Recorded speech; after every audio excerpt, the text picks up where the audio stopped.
Excuse number one for abusing Palestinians: Palestinians do not exist. Like most of the excuses for abusing Palestinians because of their race, this excuse is irrelevant and insane. If you actually spend any time at all contemplating this excuse, it becomes very difficult to imagine how it could be useful to anyone wishing to justify discrimination and abuse based on race.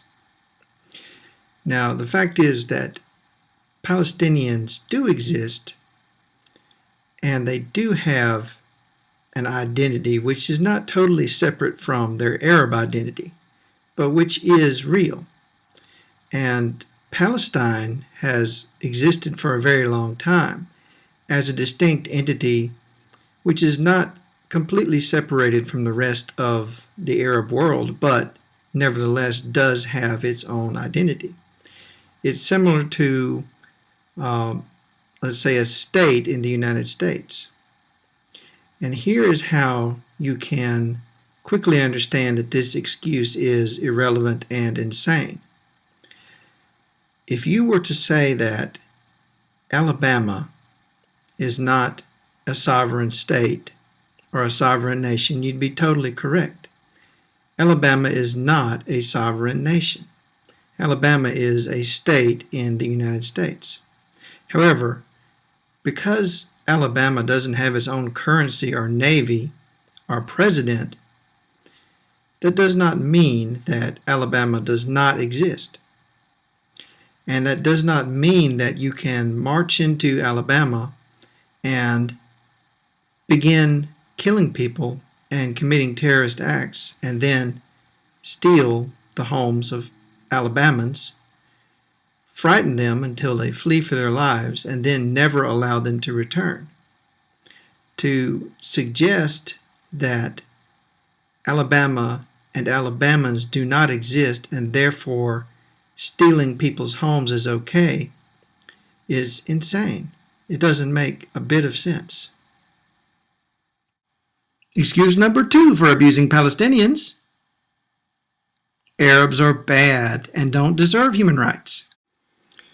Frequently, when you speak of the human rights abuses which Israel and the settlers are committing against Palestinians, when you speak of the crimes that are being committed, the way people are being murdered, or having their homes bulldozed, or not being allowed to return to homes that they own, or being told they can never return to the country because they went on vacation, etc.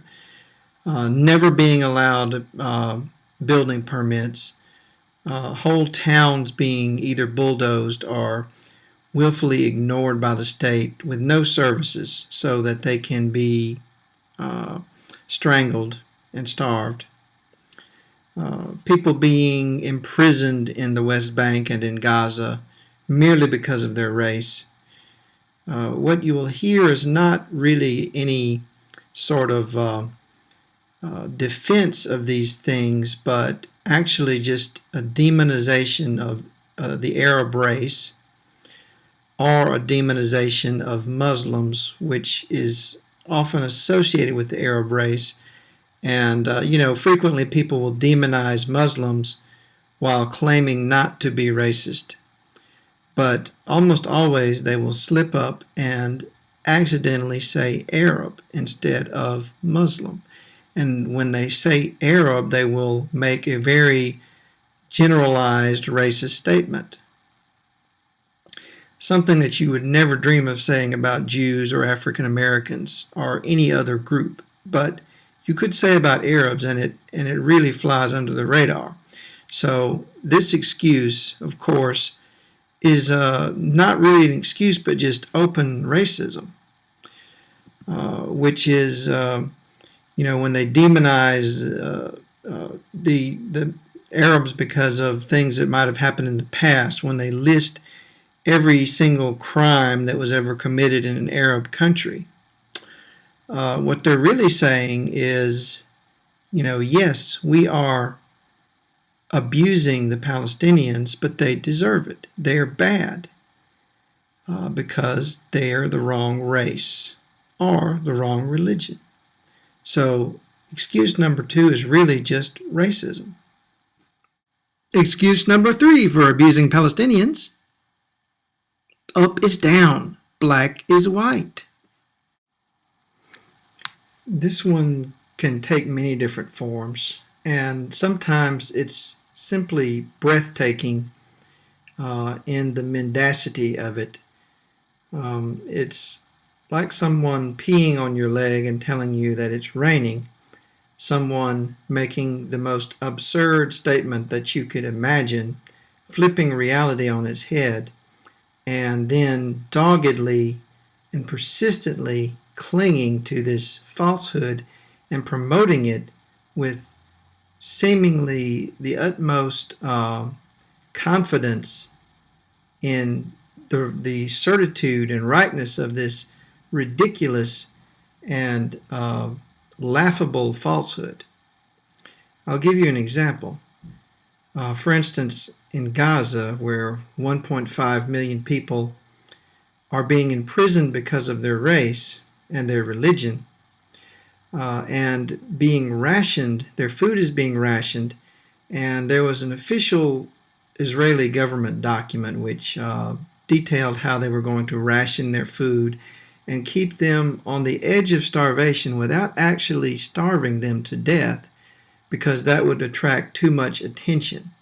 But it would keep them on the edge of starvation, and that way they could control them better and they could imprison them more effectively and, I suppose, punish them. I'm not sure why all of this, I don't know what all the reasoning for this is, but it's a humanitarian catastrophe which is entirely manufactured by the government of Israel, which doesn't have to exist at all.